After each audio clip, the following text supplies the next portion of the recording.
Good morning and welcome to Unfiltered Vision News, bringing you the news unfiltered Monday through Friday, 7 to 9 a.m. Eastern. My name is Dr. Ashaki Noni Nichols, and I will be your host. Good morning, everybody. Happy Wednesday. Hope everybody is having a good week so far. Some people have the week off, some people don't. But it's one of those, it's a short, long week because whenever you have the day off, it just seems like everything is just very compressed, right? Very compressed. So, anyways, I want to start off our day with Kids Corner and just having a nice little inspirational video for our younger viewers.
And that was cute.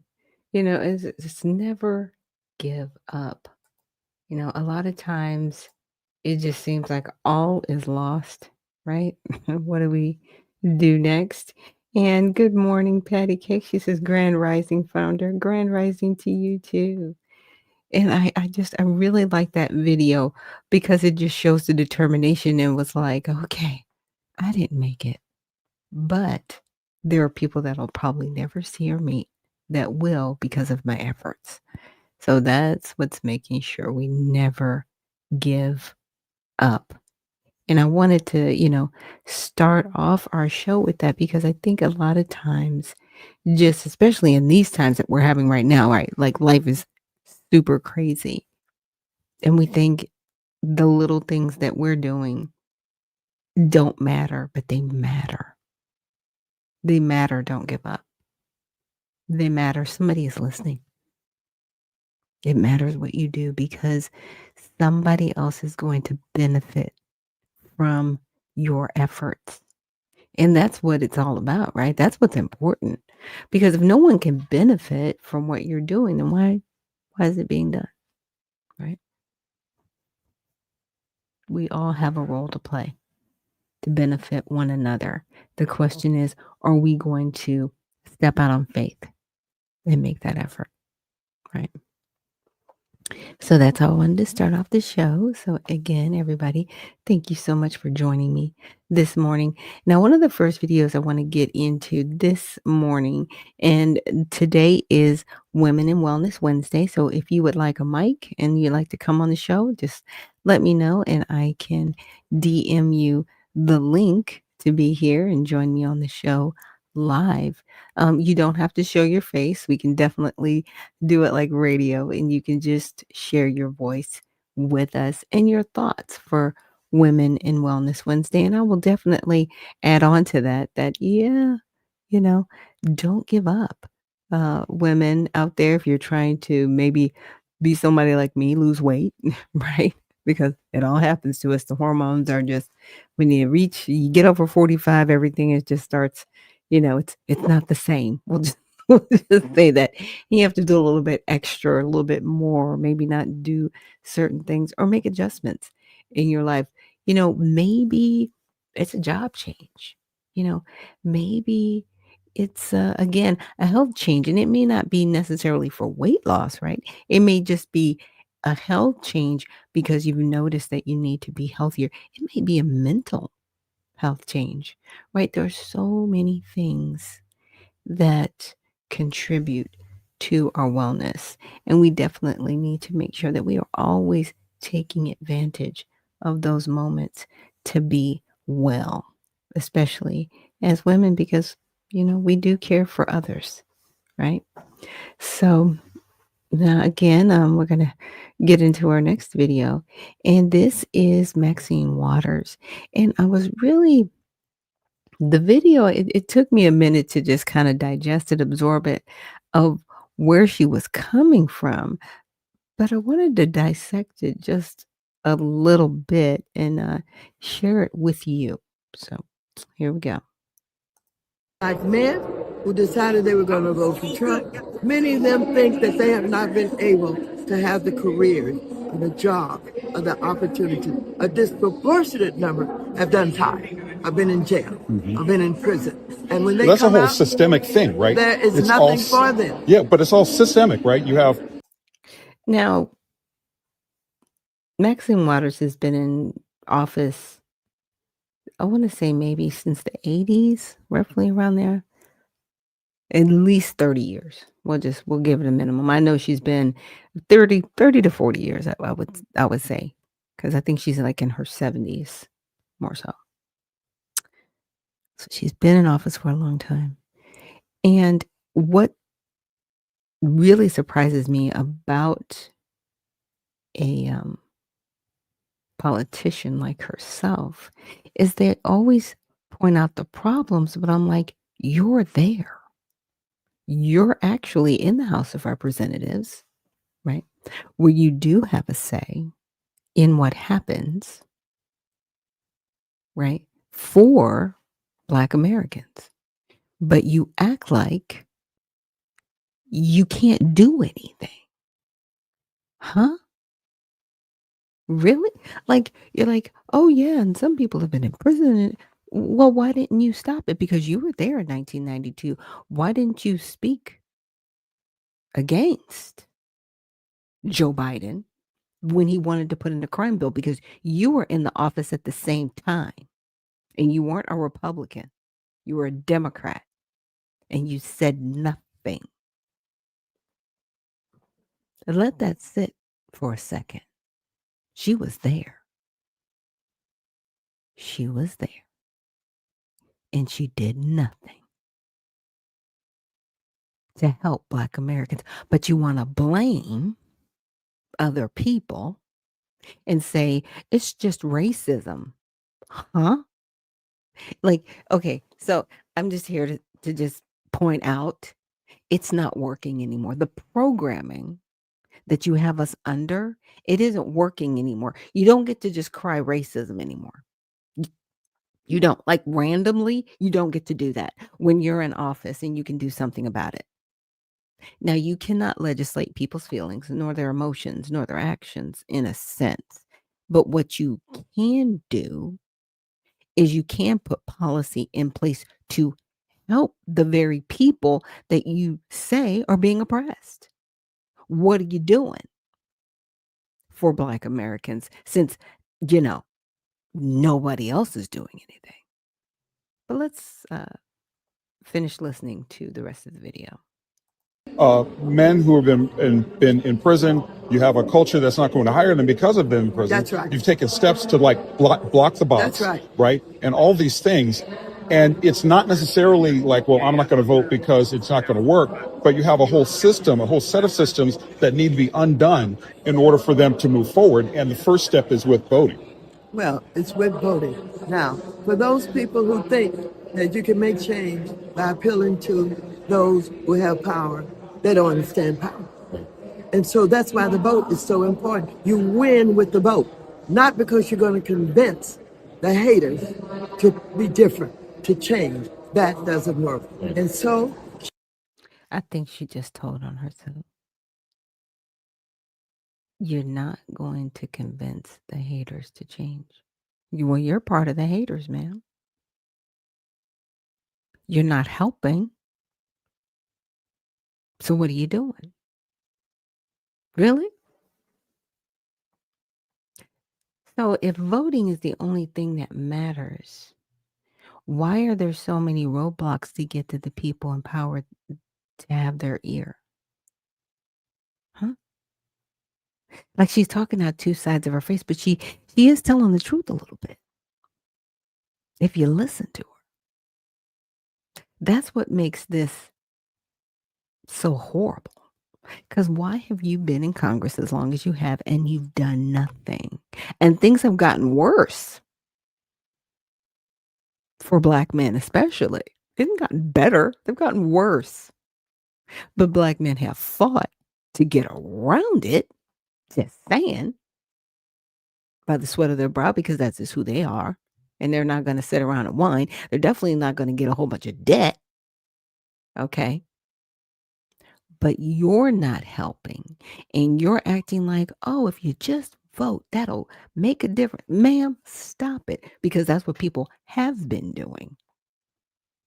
While you've been sitting back doing nothing for your own community. Like she's interesting. I'm just saying. And good morning, Uncle Coolwater. Thank you so much for reposting the stream. Let's finish the video. she had the money. She had been endorsed by the president. Black people, of course, and liberal whites, supported her, but not enough. Not enough. Racism still exists. And so that's her fallback. That the reason why Kamala Harris didn't win is because of racism. No, she didn't win because she was a failed candidate. Just like Hillary Clinton was a failed candidate, ma'am. They were failing. No one wanted them. That's why they lost. And they both lost to President Trump, by the way. Interesting, right? Yeah, you keep putting up these failed candidates in front of us, acting like they're going to help the people. No, we know the game now. And thank you for sharing it with us. Because you're like, we don't understand how power works. No, maybe some of us don't, but some of us do. But we know it's more than just the vote. It's like voting is the start of the conversation. The engagement that we have with men and women that are at the local level, state level, federal level, that's the next step. It doesn't stop at the vote. It starts at the vote. And I think that's the part that's missing, that people think, okay, well, I voted for them. I put them in office. They said they were going to do all these things. Have you followed up? Have you made sure that they've done these things? That bill that they were talking about that they ran on, did they pass it? Is it moving? Where is it at in the process? It's the follow-up. It's the citizens making sure that those who've been elected are actually doing their jobs. Yeah, we have to actually micromanage these people, because if we don't, they will do whatever they want to do ad nauseum, and they won't care. And they will just come back out and say, oh, things are great, aren't they? No, they're not. And Uncle Coolwater says, she said, as a person with the power, you're not going to get us to do anything, but all we need for you to do is to continue to vote so that we can remain in the office of power, aka the pen. Exactly. They just want us to keep them where they're at. Like I said, she needs to go. But I wanted to share something with you. So I did a little bit of chatting with my ChatGPT, and I said, according to this video with Maxine Waters, the power is in the vote, not necessarily powerful people. Is this accurate? So, ChatGPT says that's a great question. The statement from Maxine Waters that the power is in the vote, not necessarily in powerful people, is more of a normative or motivational claim than a strictly empirical one, but it does rest on some truths and important caveats. Below is a breakdown of how we might interpret it, where it's accurate and where it's an oversimplification. Everyone, yeah. It's a trip. So, what the statement is conveying when someone says the power is in the vote, not necessarily of powerful people, they are typically making a few interlinked points. Democratic legitimacy. In a representative democracy, elected officials derive their authority in large part from the consent of the governed expressed through voting. And that's what I was saying. It's like, okay, so we voted, we got you in. Now you're supposed to do your part. And typically they don't do it unless we micromanage them, which is sad. So, agency and accountability. Voters have the ability in principle to reward or punish leaders via elections. This gives ordinary citizens collective leverage over those in office. Collective power. While an individual voter has limited influence, large scale mobilization, turnout, voting blocks can shift the balance of political power. A corrective to elite dominance. It's a reminder that formal power, wealth status, connections doesn't automatically override the democratic process. The people still have a foundational role.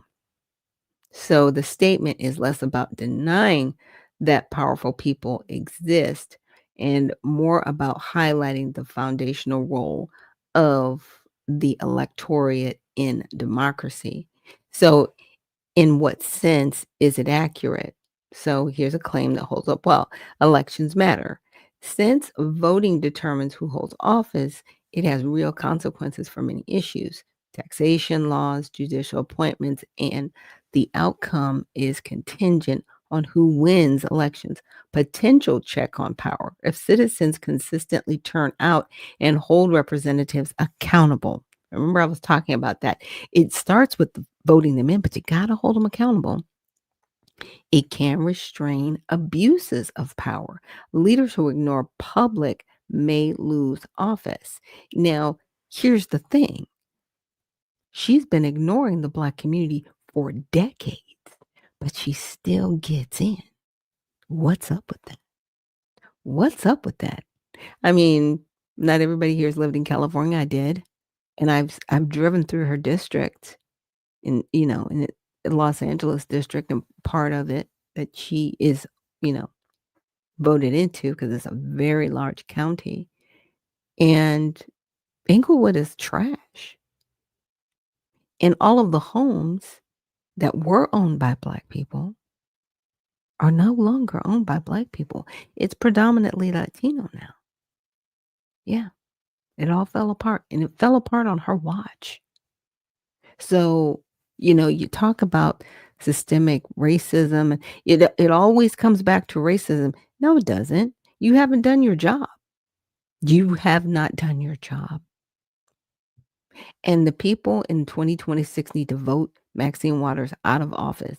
Yes, I'm going to be taking time on my show to highlight people that need to be, voted out. And as she said, hey, power's in the vote, right? Then let's use the power of the vote and get her out of office because she's not effective. Now, the caveats and limitations. However, the phrase glosses over some important constraints and challenges.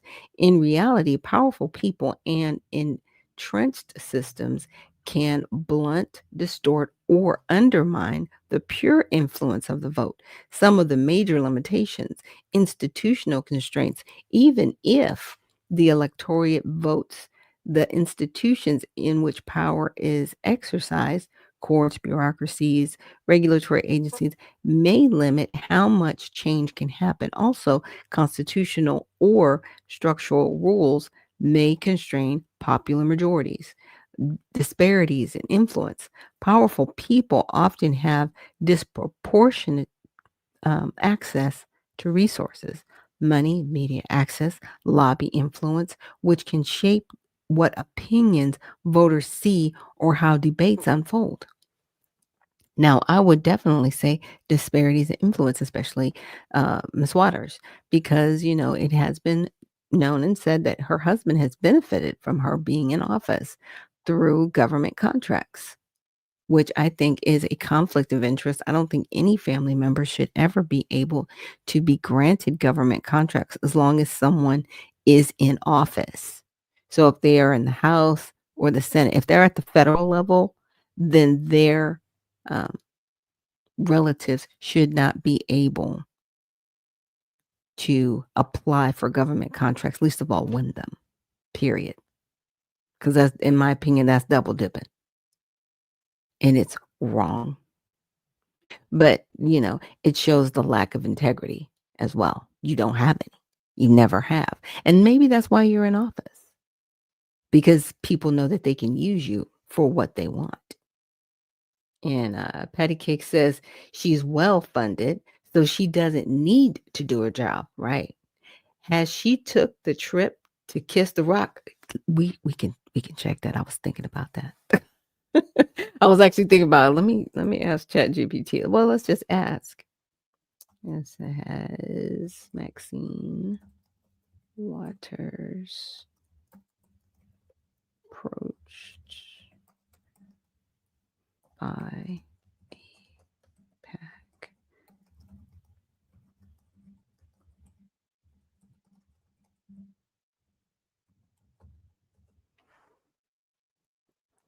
Let's just cut to the chase, right? We'll find out. So I couldn't find credible evidence that Maxine Waters has been approached by APAC, assuming you meant, um, did I spell it wrong? Oh, I spelled it wrong. Let me try this again.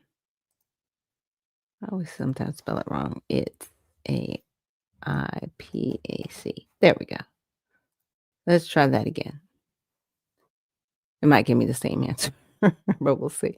They couldn't find anything credible, publicies, that she has visited Israel, nor any reliable source confirming she was approached specifically by APAC in a formal sense, like meeting or endorsement.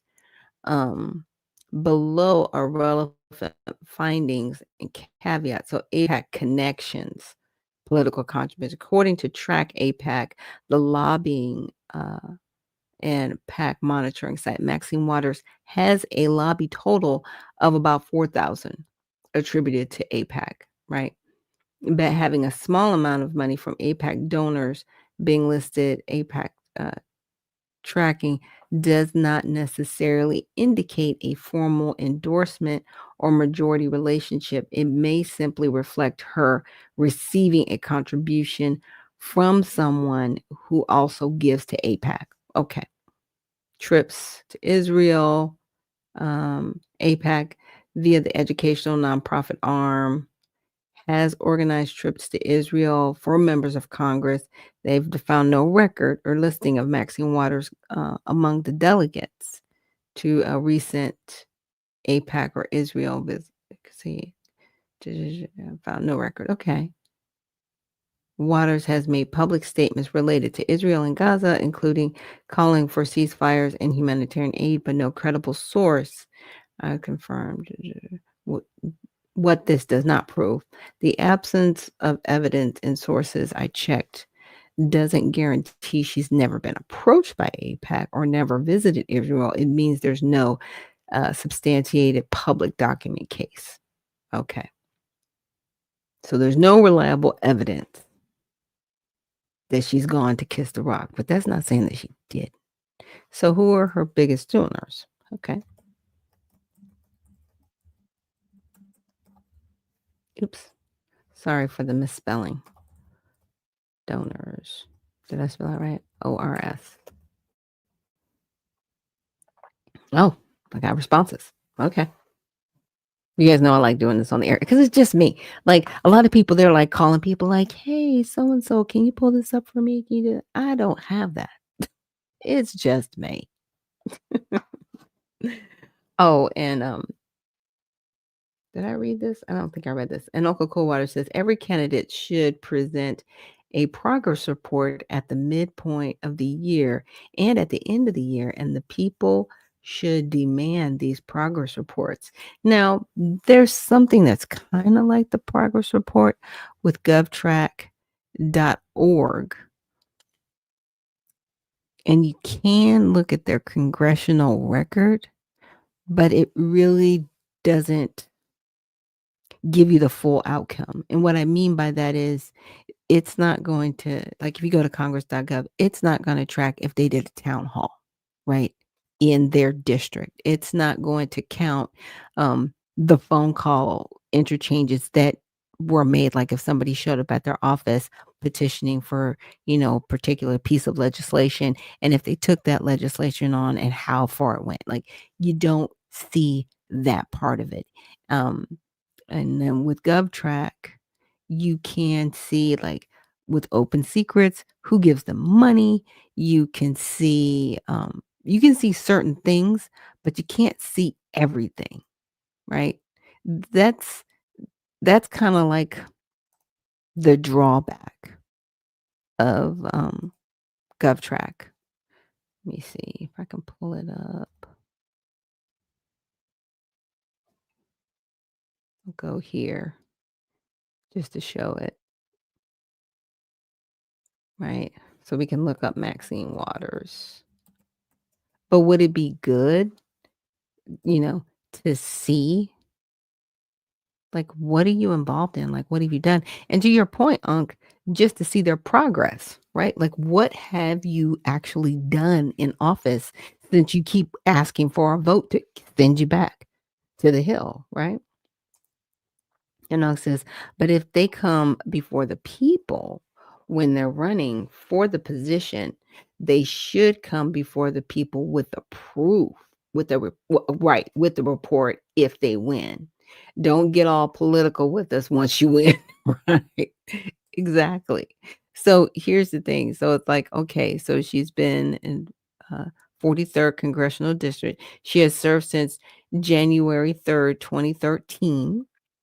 Okay, she's up for her next election in 2026 and serves until January 2027. She's 87 years old, right?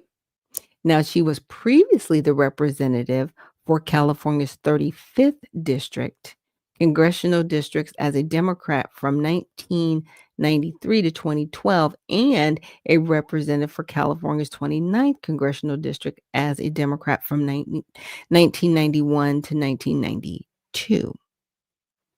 Okay, but she's been in the political arena since the 80s. Right. It's just that she became she got into the House of Representatives. Now we all know what happened in the 90s. Again, like I was saying, why didn't she stop the crime bill that was pushed by Biden when she knew how much it would affect Black men specifically and the Black family? She did nothing. She did nothing. And Harriet Jacobs says, put her out to pasture. Absolutely. And it says, can you ask how those districts are doing now? So we can see if she even cares about those districts, what she once was involved in. Okay, I mean, we can check. We can go to Chat GPT and let's just see how the 43rd district is doing. Okay, so under her leadership, okay. How is District 43 doing? What is in office? Since they didn't want to answer my last question. Um, so here's how it's doing. So the population, so here's a summary of the district and how that relates to Maxine Watts' performance. It's mixed. Some promising signs and some challenges remain. Like I can pull up longer term trends for comparison with other districts.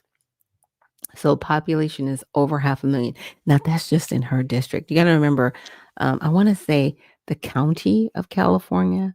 I'm sorry, not California, Los Angeles as a whole. I think there's more than 10 million people in the entire county, and it's extremely vast. I mean, it's big, pretty large. So the median age is 35. Poverty rate is 16.6%. Median household income is 72,600. Property values are over 500,000 at 663,500. High diversity, 32.5% are foreign born. What? Yeah, you heard me right. I told you. It's predominantly Latino now. Black people left. They didn't have a choice because no one's fighting for them. Sizable Hispanic, Latino, Black American, American, and multicultural population. So there are people that are Asian, Indian, Black. Like, I mean, it's definitely a melting pot, but it's predominantly Latino. Education, high school education, high school graduation, high school or higher rates roughly comparable to state norms. Bachelor degree attainment lower than state average. So not a lot of people are getting that secondary education. I hate when it always does this and I can't really shift. It says that there's a slight decline from, let me make this a little bit smaller so I can read it to you at least. There was a slight decline, could reflect migration, housing costs, etc. That was in the population. It's a relatively young district, which can shape needs, educational jobs. It's a bit the poverty rate is a bit higher than many parts of California, suggests economic stress for a sizable portion of residents. There was a small decline from the year before. The median income, a growing trend, was an increase in the median income, though still modest relative to many other LA County districts. Housing is expensive, rising fast. There's low home ownership rate in the district. Yeah, a lot of people, they're either subsidized by the city or federal government with HUD, right? Or they're just living in apartments. And really the only way they can get a house sometimes is through HUD. They, because no one really can afford to live there. California and New York, they just run neck and neck. It is very expensive to live there. And it's really sad. So for what she's has been doing and what looks good, Waters has introduced or supported legislation targeted at the district's needs, maternal health in underserved parts of the district, minority health, fair housing protections. She has worked on economic job programs locally, for instance, Maxine Waters Employment Preparation Center. Wow, which helps adult learners in her district. She's been responsive during the crisis, such as COVID, organizing town halls, coordinating with local health and aid organizations, working on assistance for small businesses, homeless populations, etc. She has been vocal in advocating for Martin Luther King Jr. Community Hospital and pushing for increased funding support for safety net health services. You know what's interesting? Not funny, but they used to call it Killer King because that's where you go to die. It's like, please don't take me to Martin Luther King Hospital. Please take me somewhere else. Right. And then when Kaiser actually moved in, they called it Killer Kaiser for a while. And then when I saw the Kaiser, I live here in Georgia now, and when I saw Kaiser here, I was like, really? I know your background. I am never going to any facility that you are over. No, you're not great at what you do. Sorry. I'm shutting it down. Oh, Coolwater says, to live in California, you need 5 jobs and a paper route. Absolutely. And greetings to you, Dr. C. Thank you so much for joining us this morning. Yeah, it's really insane what it takes to live either in New York or California. And I'm just using those as an example because they're so expensive. And the other part is people live in squalor in some areas. Now, there are some parts of California that are beautiful. There are some parts of New York that are absolutely gorgeous. But it's the in between parts where people can actually afford it, most people, that is disgusting. And these politicians, they just sit there like, this is the best we can do. If you don't like it, leave. And this is why people are leaving their states in droves. And this is why they are taxing everybody else who will eventually leave. I mean, what does collapse look like? We're going to see it in 2026. I'm telling you, we're going to see it. It's going to be crazy. So, challenges in areas that need improvement. Okay. So, here's some areas that need improvement. I love it. Persistent poverty and economic stress. The poverty rate is still fairly high. Many households are under economic pressure, even as income ticks up. Rising housing prices make this worse.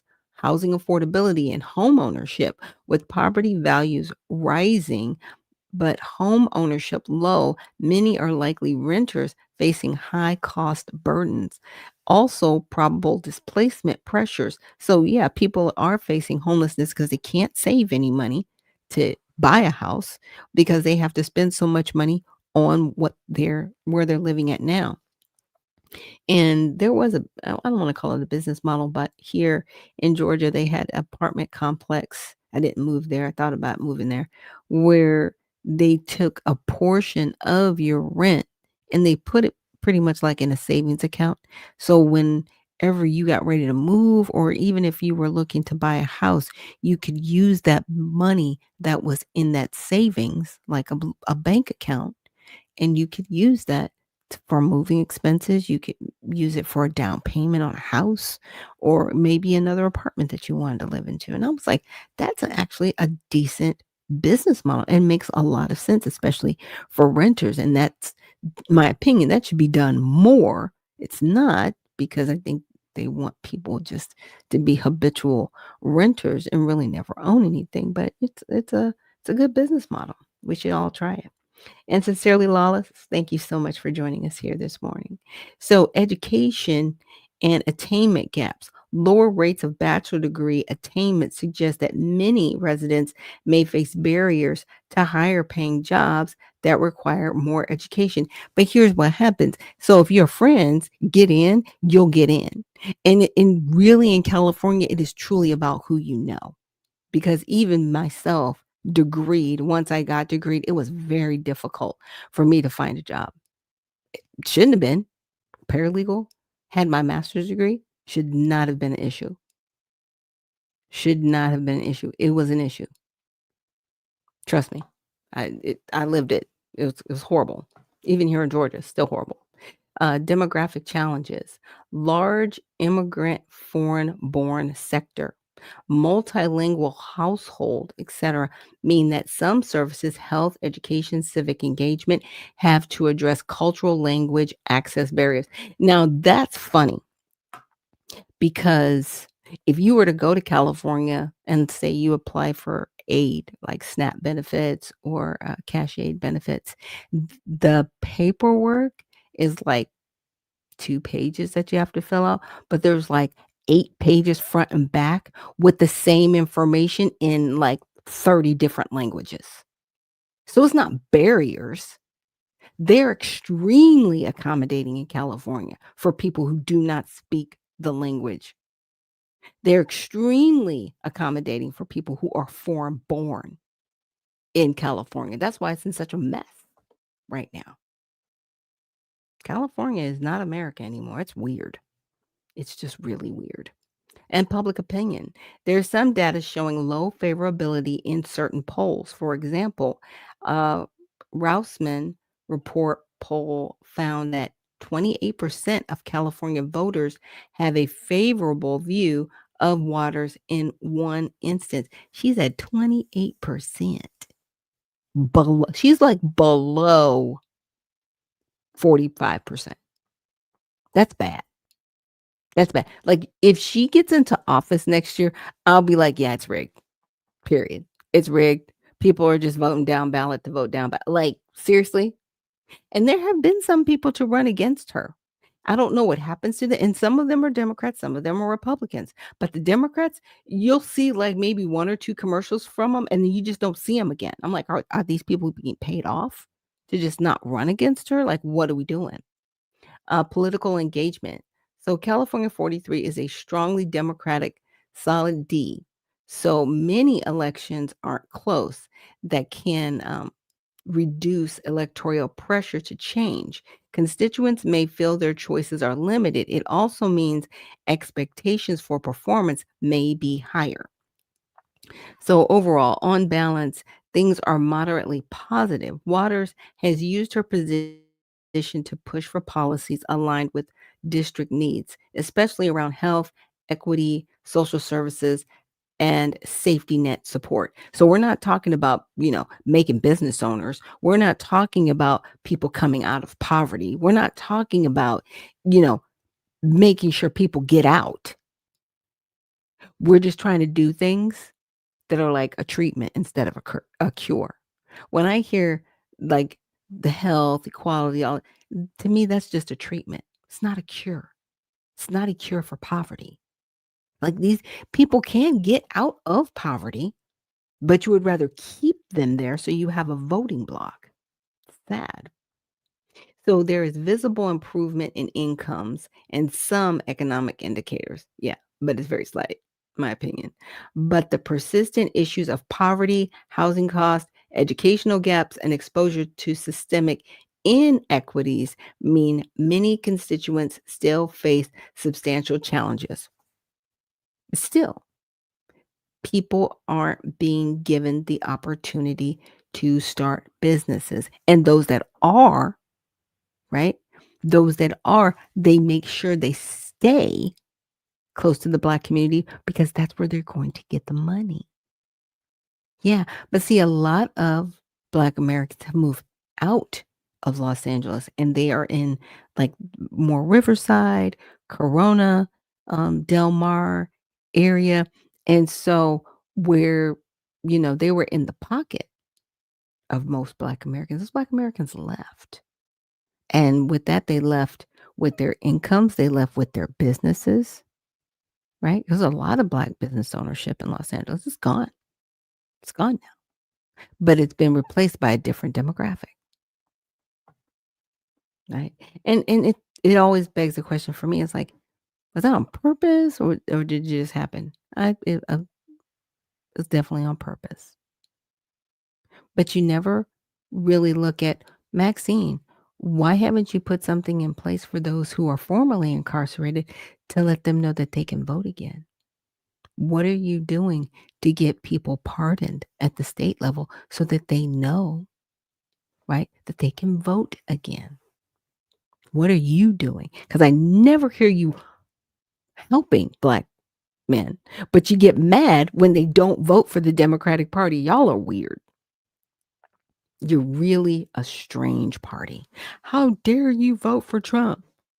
You only talk to Black men when you need their vote. Never any other time. Never any other time. You never care about their education, if they're working. You want to use all the incarceration statistics and you want people to get mad and upset about that. And then you want to say you want to cry racism over that, but you never want to do anything to actually fix it.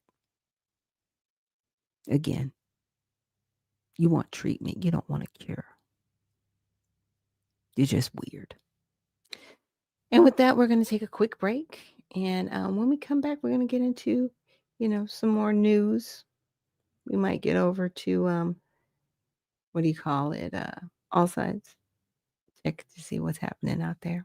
But thank you so much for joining me here on Unfiltered Vision News. And I will see you guys on the other side.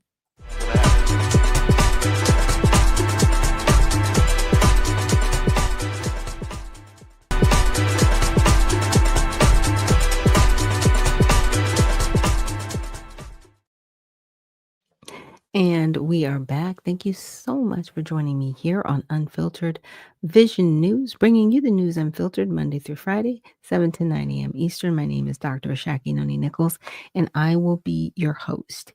And so the next, I wouldn't say article, I'm not making an article, but I will say there was an event that happened yesterday with the Supreme Court and Alex Jones. And so I wanted to play the video um, from that, just his take on what's happening with himself in InfoWars. And then I wanted to get a little bit more into the actual impact that that decision has on his case.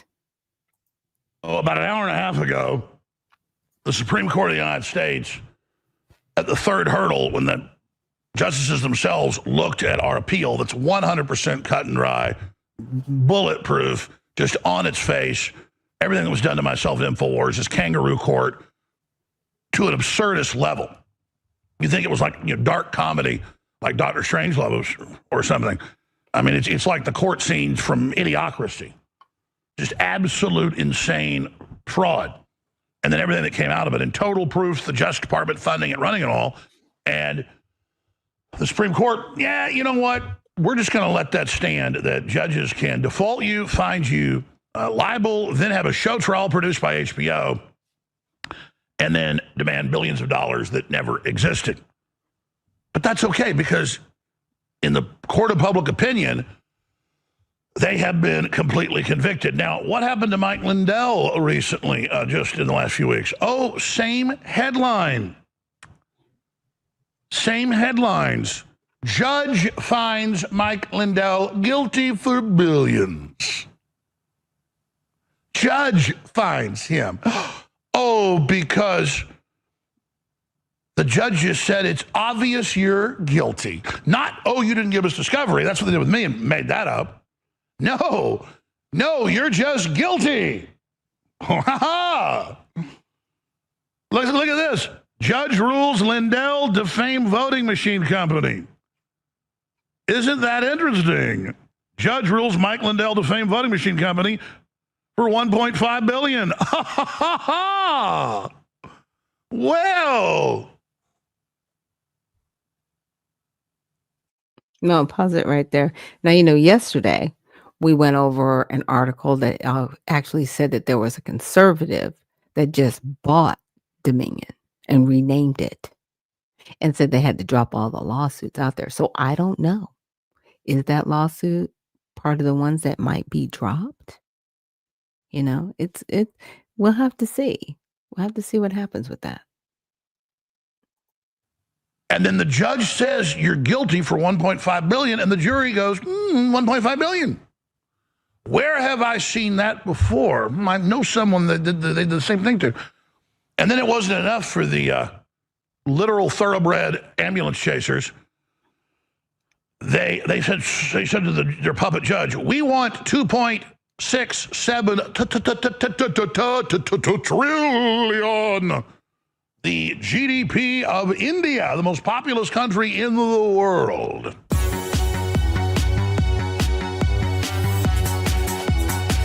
Todd Blanche is protecting the FBI and DOJ under orders from Obama, then Biden, to get me off the air. And we have all the documents where they funded it illegally.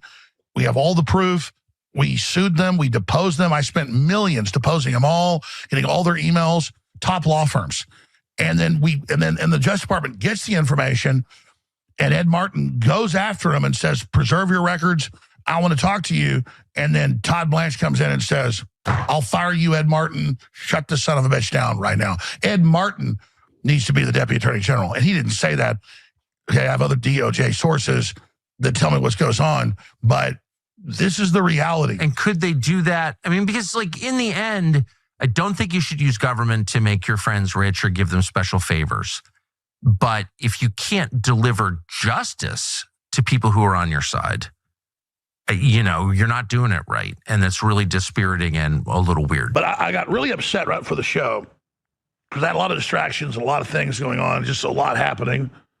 And there was something in my mind, And I was like, why am I so angry right now? It wasn't about this ruling that I knew was coming. I told my lawyers, they said there's no way if it actually gets in front of them, they won't take it because it's just all cut and dry. Like, I didn't even say the things they said. Then we had the actual quotes versus what the judges would say I said and then put in the record as real. I mean, we just dynamite proof of total fraud. I said, no, they will not do it because it's political. And I got up this morning, slept in a little bit later, so I didn't get home about midnight, slept in about 7 a.m., got up and said, the Supreme Court will rule against me today. Went and got a cup of coffee. And about 2 hours later, bloop, exactly what I thought happened with no comment, because how could they comment on rejecting it? Because it made it to their desk, 3 levels. Most stuff just gets rejected by the low-level clerks, and then the lawyers, and then the Supreme Court either takes it or doesn't take it, or they can table it, so they're going to look at it later. But no, they, obviously already know what's in it. We printed very professional, books with the pleadings in an actual book, with it all there, with all the exhibits and everything else, and they just said nope. And this is where you get real weaponization in the courts with default judgments. And they did it a few weeks ago to Mike Lindell, who joins us at the bottom of the hour. And then I get up here to the office and, hey, the Supreme Court says, yeah, the lower courts can just default anybody they want. Judges are now king. They can just find you guilty, have a show trial and tell a jury that you've got all this money and not even show any evidence of it. And then make it non-dischargeable so that you could never even pay it back, so you can be hunted because they don't want money, because they already raised $300 million off my name saying I'm persecuting them, literally, and their charities, and $74 million from Remington. And I mean, just, their poor dead children are just giant ATMs for the anti-gun lobby and now anti-free speech lobby. They're literally trees that grow money. They're very sad how they farm those dead children that Adam Lanza killed, but nobody knows Adam Lanza's name. They know mine. It's all just PR. Did absolutely nothing to these people. Doesn't matter. And in the court of public opinion, the public knows the truth. So all this lawfare, all this stuff they're doing, and then now Obama's talking about lawfare and the dangers of Trump and the vicious weaponization of the Justice Department. The Justice Department is like a toothless tiger or something. It's been defanged. It's been declawed. And basically, I mean, it can kind of gum you to death, maybe break a leg or something. But I mean, that's how I describe the Justice Department, as a drooling, toothless tiger. And man, if it just had a couple teeth, it could do some real damage to the globalists. But globalists are like giant swarms of flesh-eating locusts, or schools of demonic piranhas that have been given a large dose of PCP and methamphetamine. I have Mike Lindell on because he just got defaulted by a judge for $1.5 billion. And of course, Mike's never had anywhere near $50 million in the bank himself. But now the judge will say to a jury, where you're guilty, they'll put on all this fake stuff. It's how they run it. They'll probably have HBO or somebody there producing it. They'll make a documentary about it, and it'll all be deception and lies, and that's what they do. And then they'll close the factories in Minnesota and throw the thousands of employees out on the street, because the judge ruled, even though that Mike doesn't own his company, it's a corporation foundation, that, well, we're also going to hold your other company, My Pillow, not just Mike Lindell, the man. We're going to hold all your companies liable, and we're going to shut them down because we want to put Americans on the street. That's their mission. It's always their mission. So, but I've already seen some of the newscasts. Jones found guilty for attacking the families of dead children. No, there's 20 families, only 5 sued. They're the ones that run the foundations and raise all the money. Most parents don't go around, doing that. Decades later, raking in hundreds of millions of dollars and huge salaries, like these NGOs do. The Democrats control. And they go, the families. You mean the Democrats, the NGOs, the not-for-profits, with Bloomberg financing the Onion to then misrepresent who we are, trying to get our name. That's the best part about when they censor you, is they then go around and pretend to be you. That's what the Onion's doing now. They're going around defaming Charlie Kirk, putting out fake quotes of him. And others do this to him, too. He said stone all the gays, and it said no such thing. Said black women are dumb. Never said anything like that. It's totally not true. It doesn't matter, though. They just say it. And if you say it enough, there's still dumb people who will still believe it. Not only did I never pee on any kids' graves, nobody did. We asked them in even the show trial, they let us have a question. So who came to your house? Who did the thing to the grave? I don't know. I heard it from somebody. Well, who told you? I don't know. Anybody at InfoWars ever say your name? Nope. You ever talk about you? Nope. First time I ever heard of most of these people was when they sued me. I don't know who they are. Never said their name. Never saw them. But see, it doesn't matter because they can play victim, and the FBI agent, the hero. What does that even mean? Never even knew who he was. But he got a phone call once to see if he was a real person by a local reporter. And so because of that 1.5 billion or whatever, and 130 million for him, it's absurdist. By the way, if you're a new viewer and you don't believe me, just type into the search engine. Alex Jones, it's 2.76 trillion. I'm sorry. You'll have the Bloomberg headline. Sandy Hook families seek 2.75 trillion from Alex Jones. and again, you'll see the headline, 965 million. They upped it to 1.4 something, and then the appeals court knocked off 300 million, but by then it had gotten 400 million in interest. And people wonder why I laugh about it. And then they, with a straight face, are like, we're finally about to get our money when we close InfoWars. Oh, you mean $300,000, $400,000 of equipment? This studio's the newest. These cameras are 5 years old. They were like $3,000 or $4,000 new. If you couldn't get $500 for each one of them. This desk, a couple $1,000. Well, maybe this clipboard will get you something. But they play this. He's hiding the money. We're finally going to get it. You'll have a headline. They got his Ford Expedition. AP headline. They had it 2 years ago. Woo, a headline. We got a truck. An 8-year-old truck. Oh, my God, the luxury. Oh, my gosh, it's bathing in diamonds and gold and rubies all off the dead children. I made all this money off of them. Barely ever even talked about these people. The internet didn't believe it happened. I covered the phenomenon of people not believing it. People think Charlie Kirk didn't die. Are they going to get 1.5 billion? Hell, next, I mean, it's wild. It's totally wild. But here's the message. You better not question official narratives. Well, good luck, because no one believes anything that the establishment says anymore, even when it's true.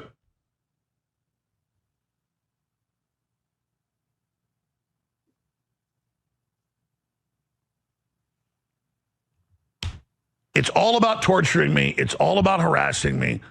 It's all about harassing my family. It's all about getting me off the air. And that's why all I ask you to do is to keep us on the air.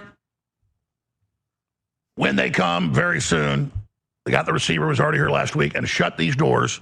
It's okay. Because we'll have the Alex Jones Network that I don't own. I'll be on the same syndicated radio stations, show, bigger, better studio getting built, already have a backup. And I'll just be the news director, and they'll harass me forever, and that's fine. Because this is about perseverance, about dismantling their globalist system, which we're doing. And so if I've got to go through some pain here on the front lines to do this, all I ask is that you support this operation with your prayer, your word of mouth, and financially, because I don't own the AlexJonesStore.com. Bigley does. And he's right. And, I just found it very interesting. I was like, wait a minute. Okay, the Supreme Court's rejecting this. Okay. Which means they're going to just let it stand at the lower court.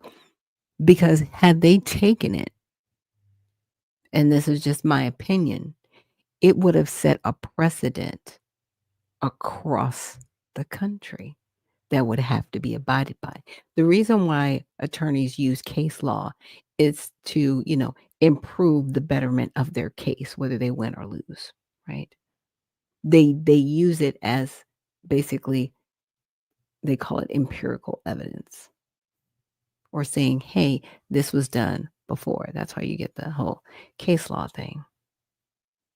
But in this particular incident, I had some questions, and Patty Cake says this is a civil war, and whoever controls the White House controls the number of judges put in office. Yeah, hopefully they won't increase the Supreme Court, because I know that there were Democrats talking about you should put more Democrats on and make it 12.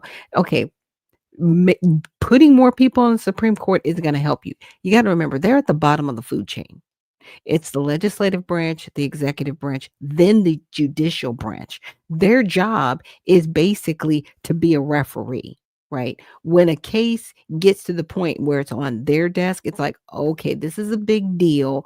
What is everybody fighting about? And we need to sort this out to be the superior law of the land, to say, okay, if these types of cases come again, this is the precedent that we're going to set, period. Like, that's their job.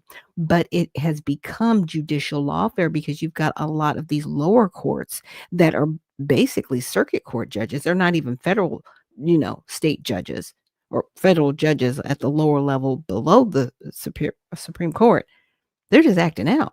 They're telling Donald Trump, like, you can't do this, and what? No. Stop that. You can't tell somebody how to do their job and you're not an elected official. Like, you're not even in the executive branch. Like, that's why we have 3 different branches of government, for balance of power, to make sure one doesn't get more powerful than the other. But there is a pecking order. Okay. Period. And April Showers, thank you so much for joining us this morning. She says, rise and shine, tribe, rise and shine. Yes. And so what I wanted to look at, in full disclosure, I am a paralegal, so I had a few questions. I said, with the recent rejection of the Alex Jones case by the Supreme Court, do you think Mr. Jones will be obligated to pay any restitution to the families for such an egregious amount? And it is an egregious amount. Okay, whenever somebody's asking you to pay more than what you even bring in, that's egregious, period, in my opinion. Or do you think he will be protected by laws that protect individuals from going bankrupt due to civil judgments? And there are laws to protect people from going into poverty behind civil judgments. Also, how do you think this will impact cases in the future of this nature? Because I don't think anybody remembers.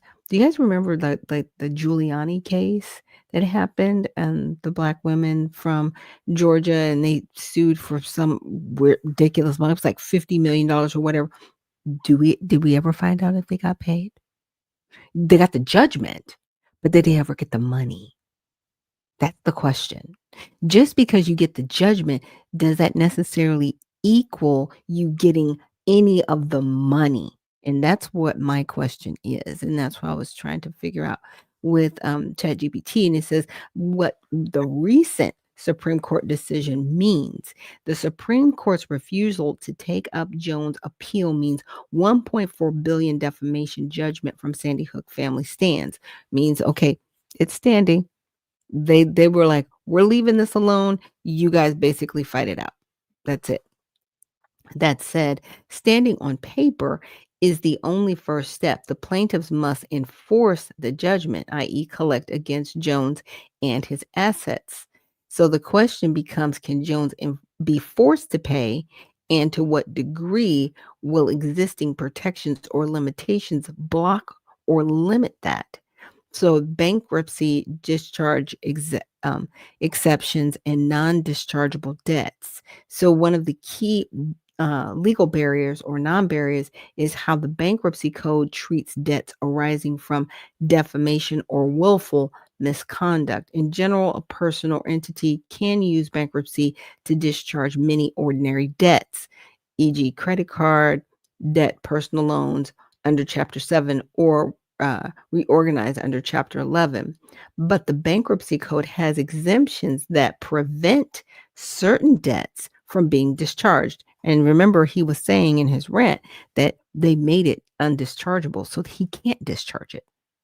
He can't, i.e., those arising from willful or malicious injury is often cited in this context. In defamation cases, courts must often assess whether the wrongful acts, the defamatory statements are sufficiently willful and malicious and make the debt non-dischargeable, right? So the precise standard is complicated, especially when overlapping with First Amendment concerns, right? So they never found the videos where he actually said this, but they just said that he said it. This is very dangerous for everybody, because if somebody can just make up something and say that you said it when you didn't, and then take you to court over it and sue you and turn your life completely upside down, the precedent's already been set for this. See, it just hasn't hit anybody at a lower level, right? But that's why I wanted to find out, can you basically be sued to a point that it impoverishes you? That people are literally trying to, I don't want to say make you homeless, but they're trying to, destroy your life to a point where you would be out on the street. You would literally lose everything. Can that be done? So in Jones's court case, courts have already found that he cannot use bankruptcy to evade liability. A Texas bankruptcy judge ruled that Jones cannot discharge the $1.5 billion owed to Sandy Hook families under the defamation judgment because the conduct was willful malicious. The reasoning is that Jones's conduct, repeatedly making false statements about these families, refusing to comply with discovery, etc., crosses this threshold that disqualifies discharge under 523A and 6, which is interesting because I did follow the case for Mr. Jones, and they did supply discovery to a fault. They supplied discovery, and some of their discovery was rejected, but they still supplied it. So in my opinion, and it's not funny, but a lot of the statements that they're making are, to me, they should be held liable. I'm not sure why there's not a countersuit against them because it's like, we supplied it. Now you prove we didn't supply it. I'm sure they've had these back and forth, but like I said, you have to be able to fight for your innocence. It's very challenging because there are a lot of people out there, they don't care for Alex Jones. They don't like him. He's blowhard, he's whatever to them. But it does become a question of what's right and what's wrong. And I do have a guest waiting to speak and come have their voice heard on stage. I just wanted to get through a little bit of this, but I won't beg or bear the question because it really comes down to this. And I said, with that said, do you think the families will receive any money from this? That's what I really wanted to find out. And also want to ask again if there are any laws to protect individuals from being impoverished due to civil judgments. It's excellent follow-up question. And yes, this gets into the most misunderstood parts of civil law and bankruptcy. So, will the Sandy Hook families receive money from Alex Jones? Probably some, but nowhere near the 1.4 billion. That's what I find. I'm not saying it's laughable, but it's like it's egregious. And there are laws to protect people from this. So you cannot just sue someone into oblivion. You can't.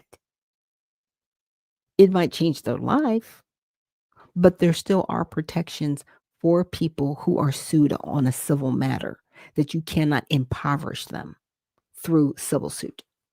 So the judgments are legally valid and non-dischargeable, meaning he owes them permanently, and bankruptcy won't erase the debt. Courts can liquidate his businesses, InfoWars, Free Speech Systems, and seize or auction assets such as real estate and vehicles, bank accounts, physical digital assets, future revenue from licensing. And he just told you on there, somebody else already owns the new Alex Jones platform that they've put together. He's already like, yeah, I'm just going to be back in the newsroom with other people being the front men for the show. He's already maneuvered his way out of this. So various financial disclosures suggest his combined assets are likely to 10 to 15 million. So if he only has 10 to 15 million dollars, there's no way you're going to get 1.4 billion out of it. Period. You're not. It's crazy. So collection is slow, right? Receivers must identify assets, fight off legal maneuvers, prove fraudulent transfers, and liquidate in compliance with state law. Okay, realistic outcome. The families will likely receive some restitution, potentially via settlements or asset auctions, but not full compensation. So they're not going to get all the money. And that was my thing. I was like, you're not going to get 1.4. You're definitely not going to get 2.75 trillion. Have you lost your minds? Have you lost your minds? Like, to me, it becomes just a show trial at this point. I'm like, now you're just being ridiculous. You're never going to get 2.75 trillion out of this part. Like, you're being dumb now. Now you're being dumb. Like, it would have been better for them to sue Alex for $2.5 million, get the money and walk away and prove a point. And that's winnable, right? 2.5 to 5 million, that's winnable if he's worth between 10 and 15 million. So then again, what is this really about? 2.75 trillion? What is that about? Crazy. There's other laws to protect people from being impoverished by civil judgments. Yes, up to a point. The U.S. legal system balances creditor rights, plaintiffs that owe money, and debtor protections, defendants' rights to basic survival. So they cannot just wipe him off the face of the earth financially. It's not going to happen. I know that's what some people want. It's not going to happen. So just cool your jets, as I like to say. Just cool your jets. It's not going to happen. So I'm going to add Patty Cake's voice to the stage. So thank you so much for joining me here, Patty Cakes, on Unfiltered Vision. Can you hear me okay? I can hear you, and you know what? When I say just went out the door, they just went out the door. Oh. So it's quiet now. Oh boy. All right. You know, I I in the case of Alex Jones and all the things he's going through, you know, I keep saying that there's some type of war, and it seems to be like a civil war. And with the things that he said, he has pissed off certain communities. These communities have gotten together and have been trying to sue him and his crew. So Mhm. it's not just him that they want to take all his money. They want to take money, freedom. They want to take, silence your voice. They don't want them to be able to say anything, and to try to sue him like like he was really a billionaire. Like, it's really insane that they want to sue him for $1 billion. He's not a billionaire. He's a guy that comes on a podcast. He has freedom of speech. Um, he has a radio show. If you don't want to listen, you just don't tune in.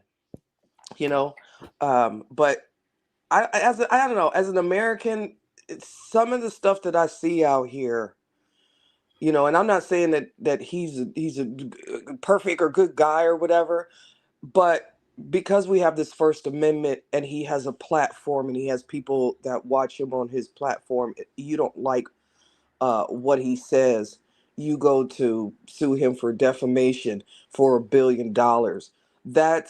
I don't think that's right. Like I'm not even going to say fair. I just don't think that's right. I think so.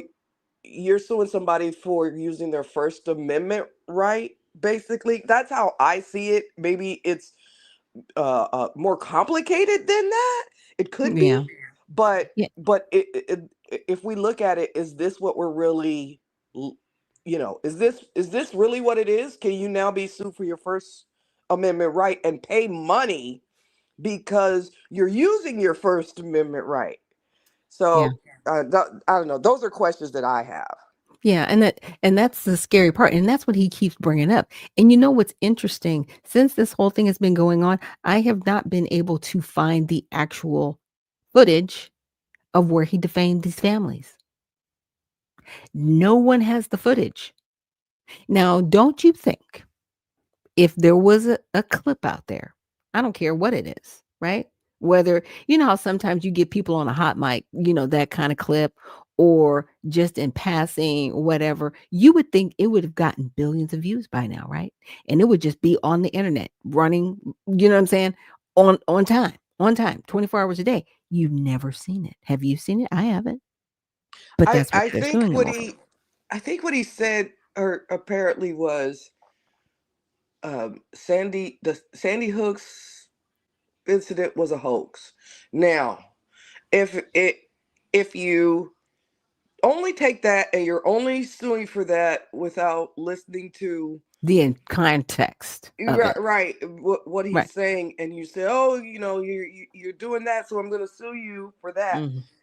I think maybe that in the I think I've seen it, if I'm not mistaken, and I think that could be like what he said, somewhere around in that area, Yeah, that and I know something which about it clip being you're a hoax. talking about because the clip he basically said, you know, "Is Sandy Hook a hoax or not?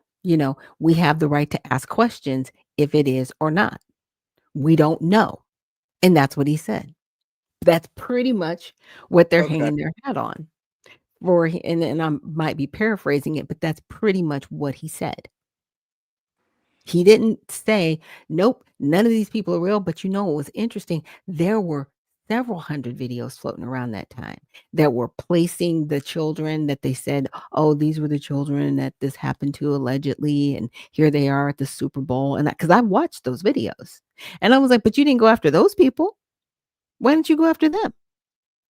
You're just going after him, but you're not going after any of these other podcasters. You're not going after any of these other people putting out posts and saying things about this event. You're only going after Alex Jones." That's what didn't make sense to me. I was like, there's several people you can go after. Maybe you would get your 1.4 billion then, but you're not going after them. So to me, in your opinion, it really does come back to the First Amendment issue. Are we really free? Right? I To think say maybe it what looks bad to go after. And that would have made sense if you would have went after all of the podcasters mhm, that said in said the same thing, because he wasn't there were some that took it further than he did. He asked the right? question. they, That's all he they did. they were breaking it down. They had photos, they had interviews, they had on their shows, and so and they flat out said it, Yeah. and so if you would have maybe connected the dots, right, Mhm.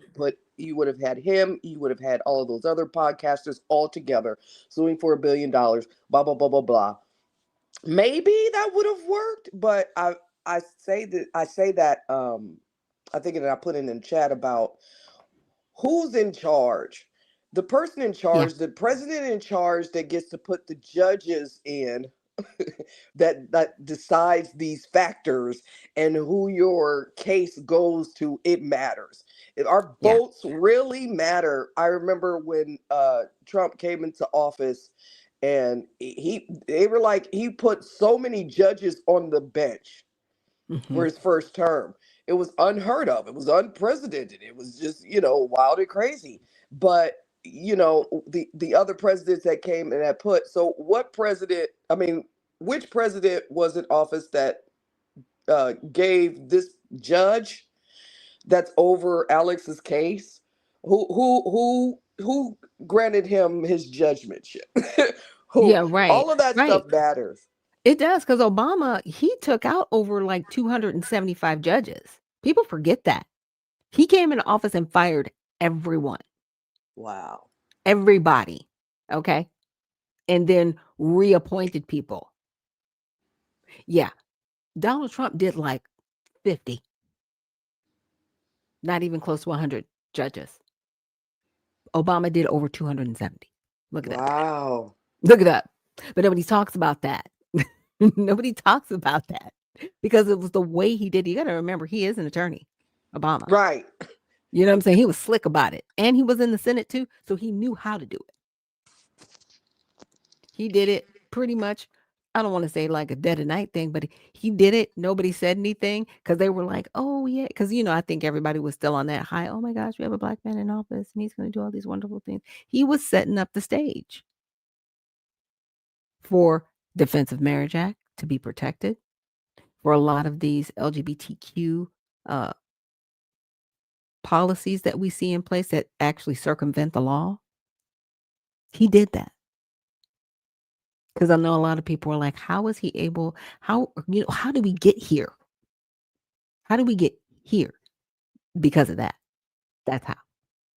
Now, does Trump have the same ability? He does. But he's not doing it. I don't think he's let too many judges go around. I think he's letting them ride. And they're really showing Also, themselves. Congress is taking out judges now. Mm-hmm. Yeah, I'm watching them get together and eject a lot of these judges, and so I maybe he feels like he doesn't have to do it. Let Congress do their job. I think not making it personal, but they Mm-hmm. do set up so that when certain cases, go, they have judges in place. Right. It So they get is, favorable. Right. They yeah, get make it favorable more judges. favorable, more, because Mm-hmm. some of the stuff that I'm watching or I'm seeing, from a few of these cases, and I'm watching the behavior of the judges that have been appointed by certain presidents. It's like, Mm. I've never seen this happen in the courtroom before. How does that work? That you make a judgment and then you try to use the law, to enforce what it is when it's all bias. But I appreciate the phone call and the talk, man. Thank you so much. I'm gonna have to come and visit more often. Well, yeah, and thank you. You definitely, I want people to hear the opinion of your voice, because sometimes I don't want to say it gets lost in translation, but you're only able to use so many characters in the comments. Just saying. Awesome. Have a blacktastic day, founder. Okay, you too, and thanks for joining us today. Thank you so much, Patty Case, for joining us. And Countess Outlaw says, great rise to all. 100%. I hope that 100% was definitely for what I mentioned about Mr. Obama. Yeah, former President Obama. Yeah, he did that. Like he came in there and was like the heavy. But people forget that part because it wasn't really heavily publicized.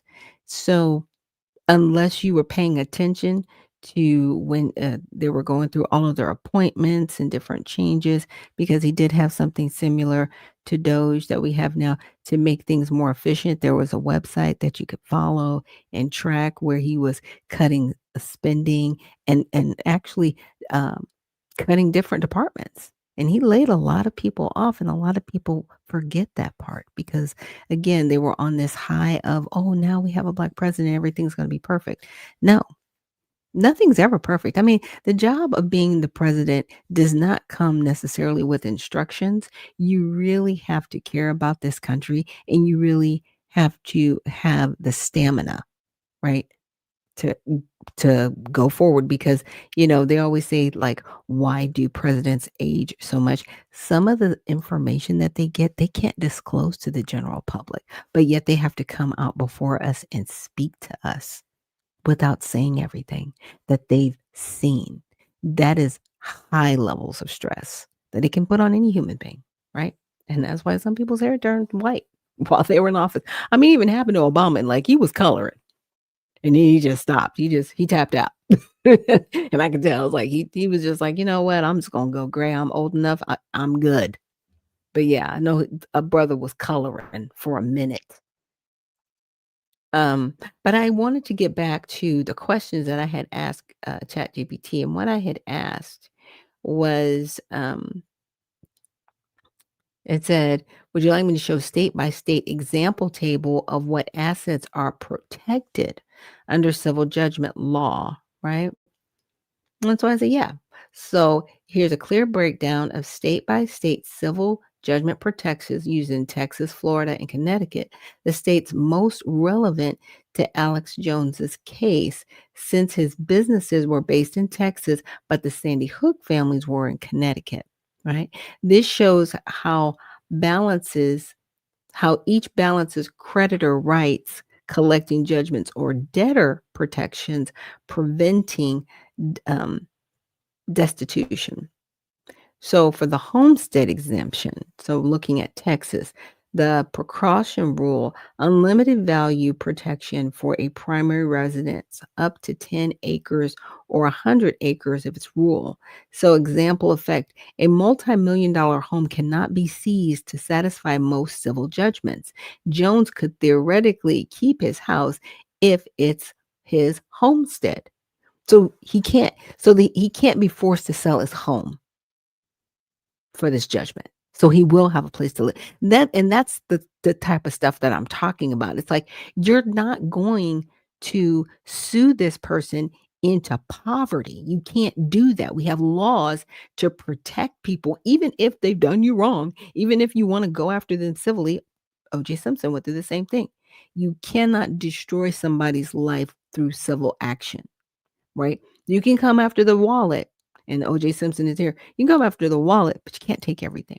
So Florida, unlimited value protection, half acres in municipalities, 160 acres in rural areas. So same as Texas, extremely strong protections used famously by O.J. Simpson. That's why he ended up in Florida from California, so he could protect his assets. He had housing there in Florida. So he sold his Brentwood house, right, for the families that went after him civilly, but they could not go after his home in Florida. They tried and they couldn't get it. Just saying. Connecticut, protections up to $250,000 in home equity. If a home is worth $500,000 and the mortgage is $200,000, only $250,000 of equity is protected. The rest could be subject to liens or forced sale. Okay, so that's in Connecticut. So, he could lose his house, but he's not there. He's in Texas.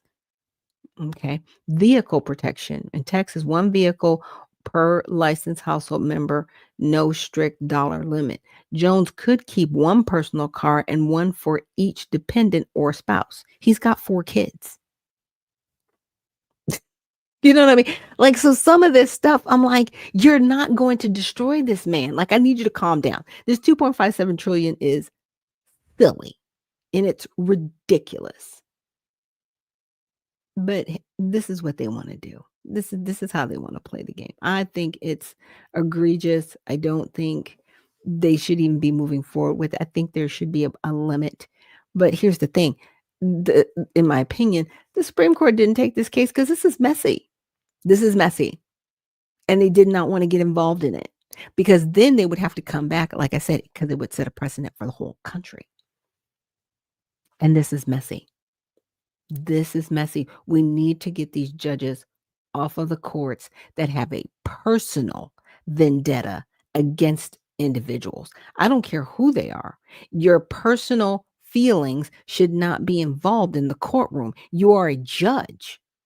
But, we saw from, what is it, a month ago or so, that really weird court case where the gentleman that unfortunately unalived the young woman on the subway, he was released by a judge. We found out this person wasn't a barred attorney in that state. They were barred in another state. But it came to find out that most judges, or some of them in these states that are at the lower court levels, they don't have a legal background at all.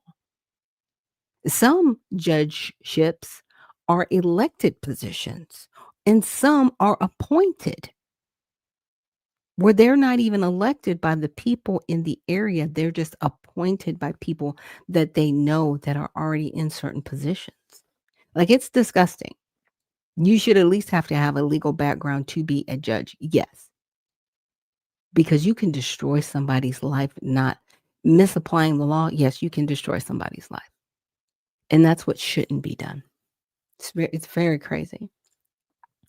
So Texas, personal property, up to 50,000 single, 100,000 family in personal items, including furniture and tools, jewelry, right? Wages generally exempt from garnishment except for child support or taxes. Okay.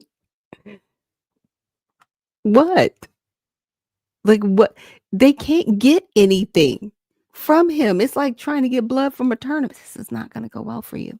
A 401k, right? Retirement protected under ISRA and bankruptcy code. So it cannot be seized by civil creditors. These funds are safe even if the judgment is massive. So you go ahead with that 2.75 trillion. If he's got a 401k IRA or a Roth IRA, you can't touch it ever. So what are we doing here? You can't take Social Security, right? It can't be garnished. If he was on public assistance, you can't touch that either. So what are you trying to prove here? That you can? It's one of those things. To me, a lot of these ambulance chaser attorneys, they're out here giving these egregious amounts and suing people for egregious amounts that they're not worth, right? So the people that are suing them are never going to see a lot of this money. They might see a few $100,000, but the attorneys are going to take the rest, because the attorneys, they've got to pay the attorneys fees for these. You're not going to get a lot of money out of this. Suing for such a large amount, it's never going to happen. And I don't know where a lot of these attorneys got their law degrees, but they are very weird people. They give a bad name, in my opinion, to the law profession, those that are involved in what they're doing right now, because you're trying to set a very dangerous precedent, and it's just not good. It isn't good. Fraudulent transfer and asset shielding, right? His home is protected. InfoWars is not protected because it's a corporate property subject to liquidation. Like he was saying, he was like, you could sell all this stuff. You could sell all the equipment, the desk, and everything else. You can sell the studio, right?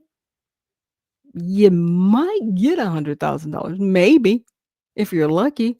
Maybe 50,000. Split it up amongst yourselves, because that's it. But like you said, their whole operation has been transferred, and it's owned by somebody else, and you can't go after them. Everything else he has is protected. His retirement accounts are protected. Personal accounts, they likely seized. Judgment liens and receivership orders apply. And he walked us through his receivership if you watched his show. Okay. You're still not going to get these billions of dollars that you're going after, because it's not worth that much. And you're not going to sue somebody into poverty. It isn't a thing. Vehicles, some are protected. Future earnings are garnishable. They're subject to court-ordered garnishment if above exemption threshold. So whatever that exemption threshold is, they can take that. But we don't know what the threshold is. I'm just saying. It's really silly. So bottom line, civil judges cannot bankrupt someone, but can bankrupt someone, but not impoverish them completely, right? So yeah, he could go bankrupt. He could file bankruptcy because that's what considers bankruptcy. And he did file a chapter. I think they filed a chapter 11. But you're not going to impoverish this person.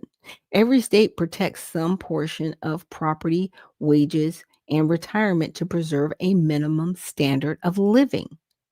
High-valued defendants like Jones can lose nearly everything beyond those exemptions. Plaintiffs often recover partial restitution, rarely the full award. So you're not going to get these billions and trillions of dollars you're going after. Like I said, they look crazy. And these protections are constitutional and rooted in due process and basic human dignity. In my opinion, it's time to just let it go. Stop it. You've done enough. At this point, it's egregious, it's demonic, and it's overdone. It's really being overdone to a point where what is the point? It's almost like having an argument with somebody and you argue and then you sit there for a second and you go, "What were we arguing about again? Why are we here?" Yeah. To me, that's what this is like. And it sets a horrible precedent going down the line in the future for future cases. Like I said, I haven't heard anything else about Giuliani's case with the two individuals here from Georgia, that sued him for defamation. I think it was like supposed to be $50 million or something like that. And then they wanted to go after him for $100 million. It's like, you're never going to see that money because that person isn't worth that much. You might see maybe 2 million, 5 million, if that. But you're not going to see those big numbers that the judgment called for. It's not going to happen because you cannot forcibly impoverish people. You can bankrupt them, you can impoverish them. So, with that, let's get into at least one story over here from all sides. I don't know. Let's see. We went over that one. Let's go over this. U.S. and China trade blame as trade tensions rise. So the U.S. and China are blaming one another for rising tensions as trade controversies continue. Wow, shocker. So the Trump administration on Tuesday imposed fees on Chinese ships utilizing American ports. China's Ministry of Finance also threatened fees on American ships docking in China. In an interview with the Financial Times, which is center bias, U.S. Treasury Secretary Scott Bessent accused Beijing of attempting to harm the global economy, saying they want to pull everybody else down with them. China's Commerce Ministry also accused the U.S. of using tariff threats to intimidate other countries. For context, the U.S. and China extended a tariff pause for 90 days in August, but the recent rise in tensions may have brought the pause to an abrupt end. China last week announced export restrictions on rare earth minerals that are essential for many things like fighter jets, nuclear reactor rods, and semiconductors, which are vital for a large swath of products. China has utilized these materials that dominate world trade, according to Bloomberg, that leans left, as a form of weapon against the U.S. President Trump is still expected to meet with Xi Jinping in South Korea in late October, according to Bessent, but has placed 100% tariffs and export restrictions on software expected to start on November 1st. So, this is how the media covered. The Epic Times focused on the accusations made by both the US and China, highlighting commentary from Bissett and China's Commerce Ministry. The article also noted that the White House has moved to rebuild domestic rare earth capacity, fast tracking permits for critical mineral projects. Reuters on Center focused on what the article called tit for tat port fees and the turmoil at sea because of the deployments. The article also noted that both China and the US sought to reassure traders and investors by highlighting cooperation between their negotiation teams and the possibility that could find a way forward. The New York Times, that leans left, also focused highly on the new port fees, saying the measure is aimed at countering China's dominance of commercial shipbuilding and helping to revitalize the American industry. Yeah, we're going to be back and forth with China for a minute, especially with the whole rare earths thing. And it's interesting how they brought that up. It's like, hey, you know, you're interrupting our stuff that helps us dominate in the world. Stop messing with our money, but you're not trading fair with us. So why should we just capitulate? I guess that's the bigger question. It is fascinating and interesting. And I do hope, and I know we will, we're going to get through this whole trade war thing. It's not the end all be all. We've suffered worse in our nation's history. But I think this is definitely still a good time for people to rebuild. I go back to that video that I started off the show with, that little dandelion trying to get across the street, burning their feet and just running, but never giving up.